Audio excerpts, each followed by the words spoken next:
Mindalia.com. Te voy a contar un caso de dos gemelas que se llamaban las hermanas Pollock.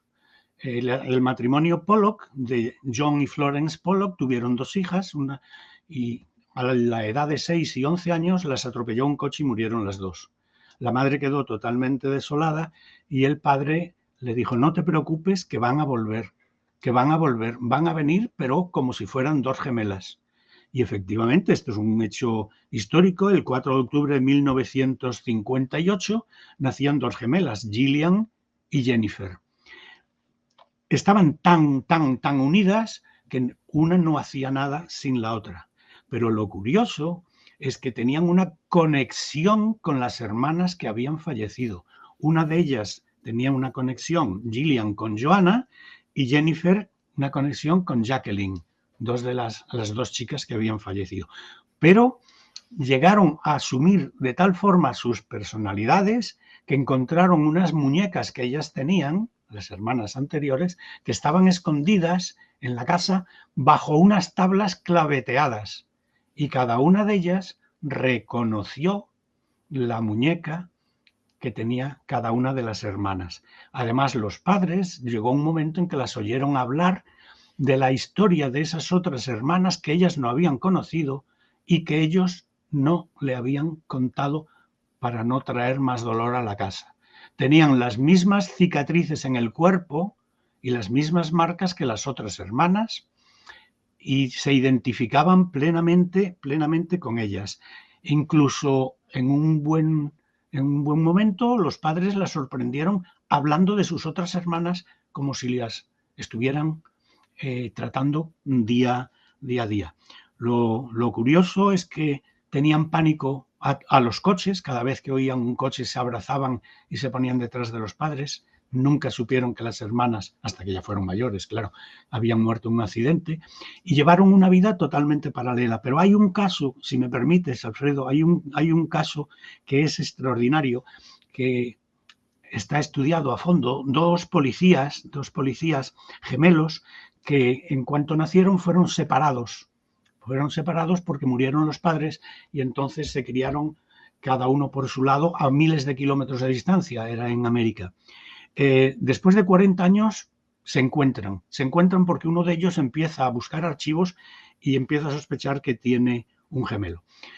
Lo curioso es que sus vidas, como tú mencionabas hace un momento, habían sido totalmente paralelas. Fíjate, los dos padres adoptivos, es decir, las dos familias adoptivas, les habían puesto el mismo nombre a cada gemelo, James.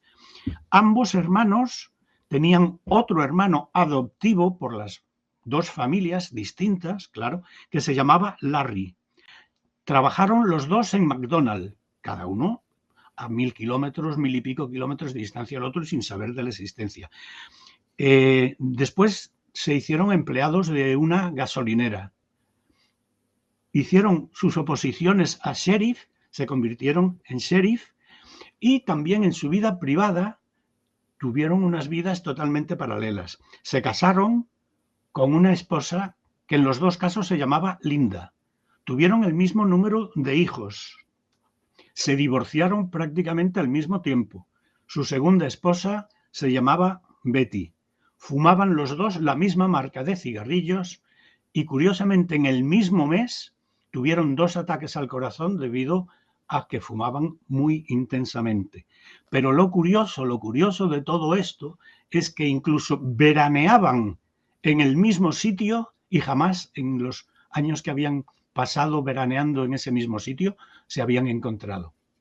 Esto es increíble, José Luis. A ver, esto revalida también ciencias tan profundamente estudiadas, aunque muchas veces denostadas, como es la astrología. Es decir, que hay un clima universal, un clima astrológico, un clima que en el cielo que nos marca desde que nacemos. Esto está de alguna manera influenciando a seres humanos solamente, se limita a los humanos, o también la telepatía puede ocurrir entre animales. Y entre personas y animales. Y entre personas y animales con animales, claro. animales, y entre personas con plantas, y entre plantas con plantas. Mira, animales, por ejemplo, se comunican entre sí mediante telepatía. Eso ya se sabe perfectamente. Ya lo decía Einstein, lo que pasa que, bueno, había cosas que no le creíamos mucho. Los delfines tienen una capacidad de comunicación enorme entre sí. Se ha hecho un experimento que es un poco cruel, pero un experimento que es coger una madre delfín y a sus crías, criarlas y estar tratando de que sirvieran como armas de guerra, espionaje con cámaras submarinas o incluso portar explosivos. Esto ya hace muchos años, evidentemente. Una auténtica salvajada. El primer experimento que hicieron fue coger las crías de la delfín madre y en un barco las llevaban mar adentro para acostumbrarlas a separarse de la madre. La madre al principio estaba monitorizada y sentía pánico. Empezaba a moverse de una forma rara, empezaba a saltar de una forma rara y daba unos sonidos guturales que no eran normales. Pero las crías volvían y entonces no había problema. Una vez que ella se acostumbró a que cada vez que se iban volvía, pues no hubo ningún problema. Hasta que a alguien inteligente, entre comillas, lo de inteligente, se le ocurrió poner una carga explosiva en una de las crías y a explosionarla en pleno mar para ver si podía servir como una especie de torpedo viviente contra un barco enemigo. En el mismo momento en que se produjo la explosión, la madre delfín se volvió loca. Lo supo constantemente y la marca de terror que daba en los monitores era semejante a la de una persona humana que está totalmente aterrorizada. Madre mía. Y con plantas exactamente igual. Con plantas también, bueno, las plantas estamos más de alguna manera más documentados también que con humanos, ¿no? Las plantas tienen de por sí una comunicación más allá de incluso de la telepatía, ¿no? Es como una conexión con el campo. Sí, y las plantas, aparte de por telepatía y por lo que se llama el diálogo químico, emiten sustancias químicas para avisar a otras plantas de que corren peligro.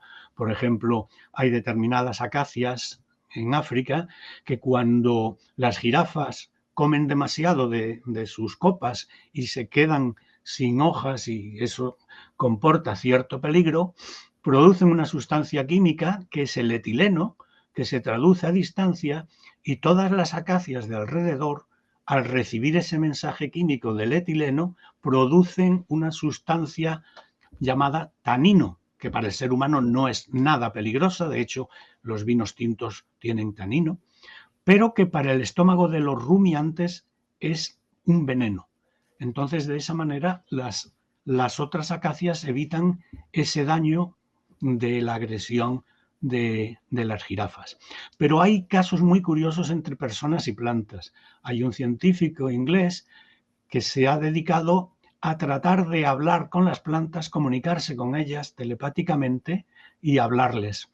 Y, por ejemplo, consiguió que un cactus de una especie que produce espinas, que evidentemente esa es su naturaleza, él le convenció que iba a un mundo perfectamente armónico, donde no le iba a faltar nada, que él se iba a encargar de protegerlo y ese cactus no echó espinas. Pasó varias veces. Entonces la comunicación entre los animales y las plantas y las personas y los animales es increíble. Hay un caso curiosísimo que yo he investigado también personalmente, que es el caso de un perro y un cazador. Un perro que acostumbraba a acompañar a un cazador cada vez que iban de caza y cobraba las presas en el campo. Bueno, pues se hizo un experimento donde al cazador se le puso en un sitio controlado, en un lugar donde se proyectaba una imagen cinegética de caza, se le había dicho que cada vez que viera pues una perdiz o una presa, disparara la escopeta. El perro, que estaba a 30 kilómetros de distancia, en el mismo momento en que el cazador disparaba la escopeta, si había cobrado pieza, salía corriendo a buscar la pieza. O sea, una comunicación telepática absoluta entre el hombre y el animal. Muchos perros obedecen órdenes antes de que se le den.